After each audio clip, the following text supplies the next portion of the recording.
Assalamualaikum warahmatullahi wabarakatuh. Bismillahirrahmanirrahim. Alhamdulillahirabbil alamin. Wassalatu wassalamu ala Rasulillah Sayyidina wa maulana Muhammad Nurullah sirri wa sirri fi sirri la Allahu asma wal sifati. Asyhadu an la ilaha illallah wa asyhadu anna Muhammadar Rasulullah. Allahumma la ilaha illa antal awalu wal akhiru wa antal batinu wassahiru. Saudara-saudara yang saya cintai dan yang saya sayangi dimanapun berada, semoga senantiasa dalam bimbingan Allah Subhanahu wa Ta'ala, diberikan rahmat kesehatan jasmani dan rohani, rahmat ilmu, yaitu ilmu-ilmu yang bermanfaat dunia dan akhirat, serta rahmat dipanjangkan umur oleh Allah Subhanahu wa Ta'ala. Amin ya rabbal alamin. Saudara-saudara sekalian, jumpa lagi dengan saya Syamsuddin Al-Hafiz di channel Ma'rifat Tasawuf. Pada kesempatan ini kita akan memperdalam kajian kita tentang sholat. Sholat kaum muslimin sangat penting, tapi kita jangan asal sholat.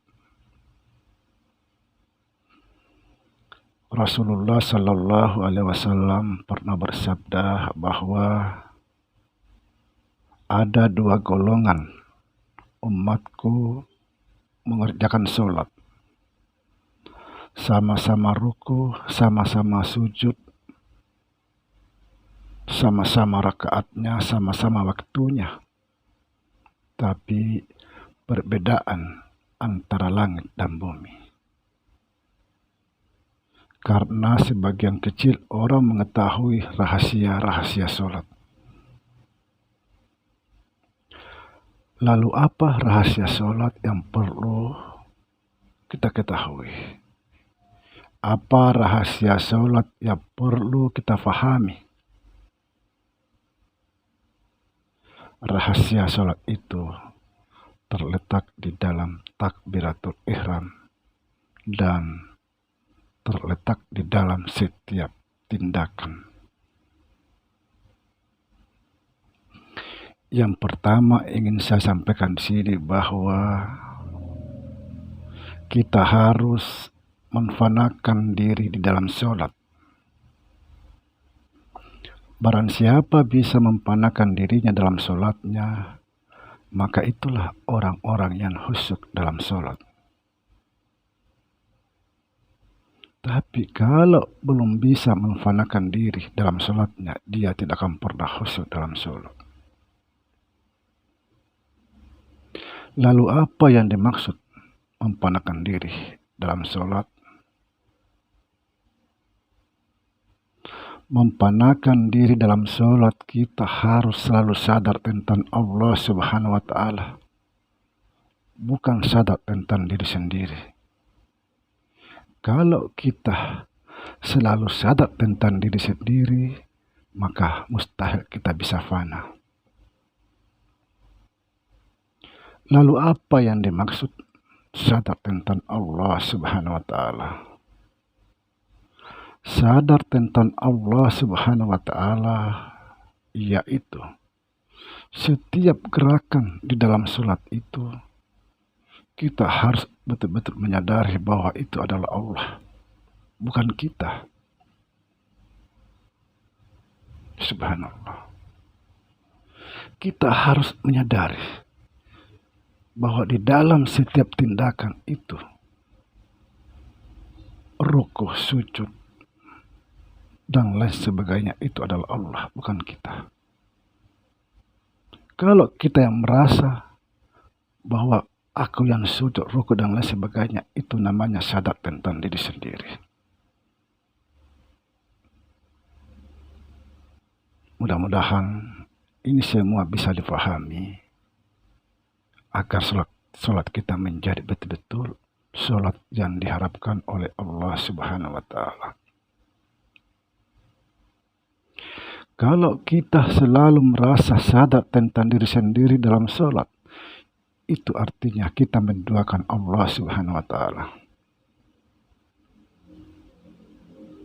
Karena kita ini tidak punya daya upaya kecuali Allah. La haula wa la quwata illa billah. Kita ini tidak punya daya upaya kecuali Allah. Lalu kenapa kita merasa ada di dalam perbuatan itu? Kalau kita merasa bahwa akulah berbuat dalam sholat itu, berarti kita punya daya upaya. Bertentangan la haula wa la quwata illa billah. Panakan diri dalam sholat, itulah khusyuk dalam sholat. Kalau belum bisa fana dalam sholat, maka kita tidak bisa khusyuk dalam sholat. Kita harus sadar tentang Allah Subhanahu wa Ta'ala.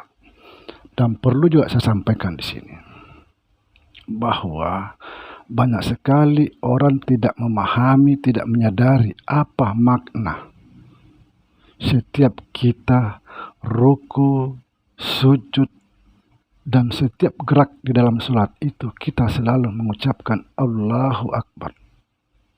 Banyak di sini terjebak dan tidak memahami makna sesungguhnya di dalam sholat itu. Setiap gerak, ruku, sujud, kita mengucapkan Allahu Akbar, Allahu Akbar. Itu sebenarnya Allah memberitahukan kepada kita bahwa ini loh aku yang menggerakkan kalian. Ini loh aku yang maha besar yang menggerakkan kalian, bukan kamu yang menggerak. Itu maknanya. Makanya kita setiap ruku Allahu Akbar, Allahu Akbar. Allah memberitahu kita semua bahwa ini loh aku. Kemudian kita angkat takbir, Allahu Akbar. Ini loh dipeluk. Ini aku yang maha besar. Subhanallah. Bukan kita.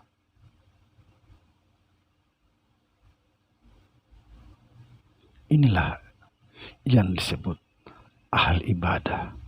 Ahli ibadah itu orang-orang yang mampu menyembunyikan sholatnya, menyembunyikan segala perbuatan baiknya. Itulah ahli ibadah. Menyembunyikan perbuatan itu dalam ibadah bukan berarti tidak mau ke masjid. Bukan berarti harus sembunyi dalam kamar sholat. Bukan seperti itu. Orang yang menyembunyikan ibadahnya, yaitu dia tetap sholat, dia tetap mengerjakan sholat di mana saja dia inginkan. Tapi di dalam sholatnya itu, dia tidak pernah merasa bahwa dia yang berbuat. Itulah yang disebut ahli ibadah. Subhanallah. Kalau orang yang rajin ke masjid itu belum tentu ahli ibadah. Bisa saja yang disebut orang rajin beribadah, tapi belum tentu ahli ibadah. Karena ahli ibadah itu orang-orang yang mampu menyembunyikan ibadahnya, yaitu dia beribadah, tetapi dia tidak pernah merasa. Dia selalu sadar bahwa yang beribadah itu adalah Allah Subhanahu wa Ta'ala, bukan saya.